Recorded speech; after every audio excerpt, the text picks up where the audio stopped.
उपाय आणि उपासना या चॅनलमध्ये आपणा सर्वांचे स्वागत आहे। श्रावण महिन्यामध्ये येणाऱ्या कोणत्याही अष्टमीमध्ये आपल्याला 2 महा उपाय करायचे आहेत। त्यातला जो एक उपाय आहे तो घरामध्ये करायचा आहे आणि एक जो दुसरा उपाय आहे हा तुम्हाला मंदिरात जाऊन करायचा आहे। तर पहिला उपाय काय आहे, त्यासाठी तुम्हाला घरामध्ये शिवपिंड असणं गरजेचं आहे। तर तामाणामध्ये शिवपिंड आणि नंदी महाराजांना घेतल्यानंतर वरतून साधारण त्यांच्यावर एक एक थेंब जल पडतील अशा पद्धतीचा एक छोटंसं कमंडलू त्यावरती डोक्यावर ठेवून आपण जी काही पूजा करणार आहोत ते करताना त्याच्या महादेवाच्या जे शिवपिंड आहे त्याच्यावर एक एक थेंब जल खाली आलं पाहिजे अशा पद्धतीने रचना करायची आहे।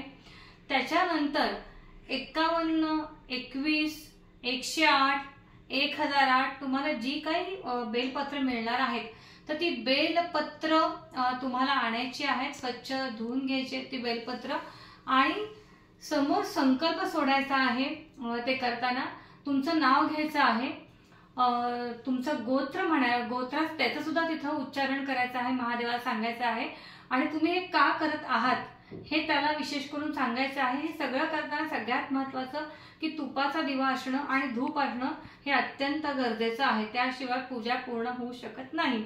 तर अशा पद्धतीने घरातल्या घरात अशा पद्धतीची पूजा मांडून एक एक बेलपत्र नमः शिवाय नमः शिवाय नमः शिवाय या मंत्रांनी महादेवाला अर्पण करायचं आहे।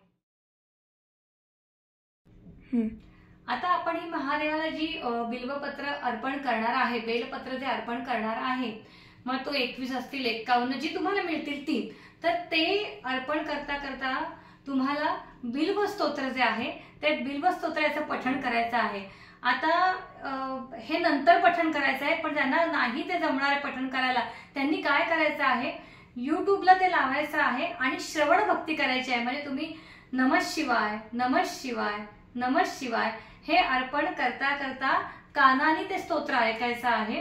म्हणजे श्रावणामध्ये असं सांगितले गेले की श्रवण भक्तीला फार महत्त्व दिलेलं गेलं आहे, कारण का काय होतं उच्चार तुम्ही चुकीचे केले, समजा हे सगळे बेलपत्र वाहिल्यानंतर तुम्ही ते म्हणलं आणि जर तुमच्यातनं काही चूक झाली तर त्याचा दोष लागण्यापेक्षा शेजारी लावून ठेवा, मंत्र चालू ठेवा आणि कानाने ते ऐकत राहा।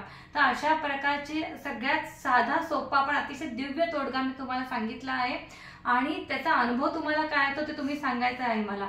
आता हा झाला आपला घरातला उपाय। आता दुसरा उपाय तुम्हाला काय करायचा आहे तो महादेवाच्या देवळामध्ये जाऊन करायचा आहे। बरं, आता ह्याला वेळेचं काही गणित आहे का नाही, दिवसभरात तुम्ही कधीही हा दोन्ही हे जे प्रयोग आहे तुम्ही करू शकता। महादेवाच्या देवळामध्ये जाताना काय करायचं आहे, आधी घरातून आपल्याला एक पाण्याचा कलश घेऊन जायचा आहे आणि एक तुपाचा दिवा घेऊन जायचा आहे।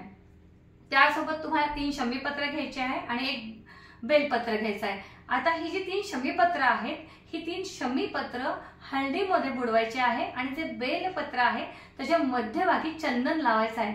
चंदन कोणतं, जे उघडलेलं, पावडरीचं रेडीमेड नाही। तर अशा पद्धतीचं तुम्हाला महादेवाच्या मंदिरात जायचं आहे घेऊन, आधी महादेवाला जल अर्पण करायचं आहे। जल अर्पण केल्यानंतर 3 शमीपत्र हळद लावलेली आणि एक बेलपत्र हातात घ्यायचं आहे। तुम्ही का अर्पण करतात, आता हा जो उपाय आहे आपण जो देवळात जाऊन करायचा आहे हे तुमची आर्थिक स्थिती सुधारण्यासाठी, तुम्हाला भौतिक सुख मिळण्यासाठी, तुमचे जे पैशाची जी कामं जी अडलेली आहेत ती मार्गी लागण्यासाठी आपल्याला करायचं आहे। त्याच्यामुळे तुम्ही का अर्पण करताय महादेवाला हे तुम्हाला करायचं आहे। अशोक सुंदरीच्या स्थानावर जे मधलं स्थान आहे, पुढच्या जे 3 जी स्थानं आहेत, गणेशजी, कार्तिकजी आणि अशोक सुंदरी, तर अशोक सुंदरीच्या स्थानावर ते स्पर्श करून वरती महादेवाच्या लिंगावर ते तुम्हाला अर्पण करायचं आहे आणि ते अर्पण केल्यानंतर तुम्हाला तिथे बसून एक माळ ओम नमः शिवाय हा जप करायचा आहे। सुरुवातीला तुम्ही पाणी अर्पण कराल, नंतर हा उपाय करायचा आहे। एक माळ तुम्हाला ह्याचा जप करायचा आहे आणि ते केल्यानंतर साधारण 1-2 महिन्यामध्ये तुम्हाला काय अनुभव येतो ते मला तुम्ही सांगायचं आहे।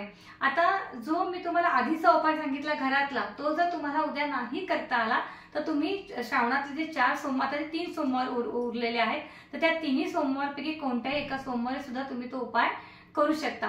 तर असे जे तुम्हाला दिव्य 2 मी उपाय सांगितलेले आहेत ते सर्वांनी करायचे आहेत आणि तुम्हाला काय अनुभव येतो ते मला जरूर कळवायचं आहे। श्री स्वामी समर्थ। जय जय स्वामी समर्थ।